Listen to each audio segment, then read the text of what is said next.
I'm tired. It might be so tired that this doesn't go up, but I'm gonna try. Um, it's not like COVID tired. It's just like it was a long day. Um, Kate, I don't think your videos are negative normally, not more than anybody else's. Because I think it's like you just talk about what's on your mind, and what's on your mind is the good, the bad, and the ugly of real life, right?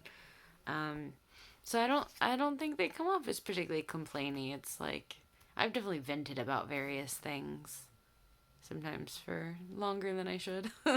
um, just because it's an outlet to chat, um, and that's what's relevant in life to talk about. So um, the whole town being without water is like I just had like a holy shit moment when I heard that, because that sounds really kind of nightmarish and bad.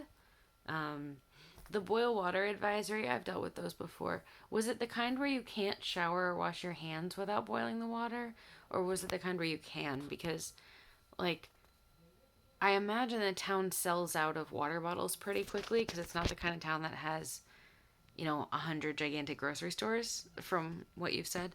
So, if everybody needs water for hand washing and showering, I would imagine that would get really bad really fast. Um, Ironically, or I don't know, our office had a plumbing issue on Friday, and the bathroom like backed up, I guess, really badly. Um, and I wasn't there that day, but it like rendered the office disgusting for that day. And they treated it over the weekend, and they treated it today.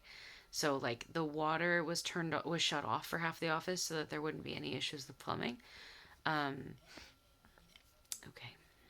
Um, and so not as bad as yours because we had water at the front of the office so we could use the bathroom and stuff. But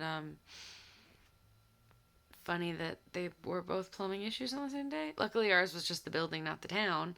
So there would be absolutely no issue if we needed to run out and get water. It would not run out and it would still be cheap.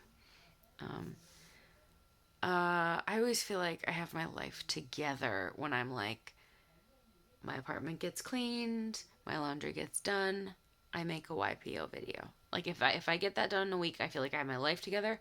I feel like a mature, like effective adult who does what she needs to do on time. And if those things start to fall away, particularly the YPO videos, I end up like feeling like, oh, I'm overwhelmed. I'm like, and I'm not saying this is like just because of this, but like I definitely feel like, oh, I do not have my act together in the last few weeks, and it's a cause and effect. So I can see the effect in that I haven't posted. Um, Baseball got very overwhelming very quickly, and then unceremoniously ended very dramatically in the span of 24 hours. So baseball's over for me. Was not great. It was a fun season overall, but the ending was incredibly disappointing. So now I'm trying to find out like what to spend my time on. My friend and I are watching a Brendan Fraser movie marathon over the course of like many weeks or months. So we watched two more on Saturday, which was a coping mechanism to deal with bad baseball. And then on Sunday, I, by myself, because she was busy, I watched George of the Jungle twice in its entirety. There are worse coping mechanisms. Like, I could have gotten blackout drunk. I could have spent $400 on a Dooney and Burke Disney bag. But instead, I watched George of the Jungle twice. You know, not my worst coping mechanism ever. Um, there was something else that I think I was supposed to say. I'm failing. Um, anyway, hopefully I'll say it next week. Don't forget to be awesome.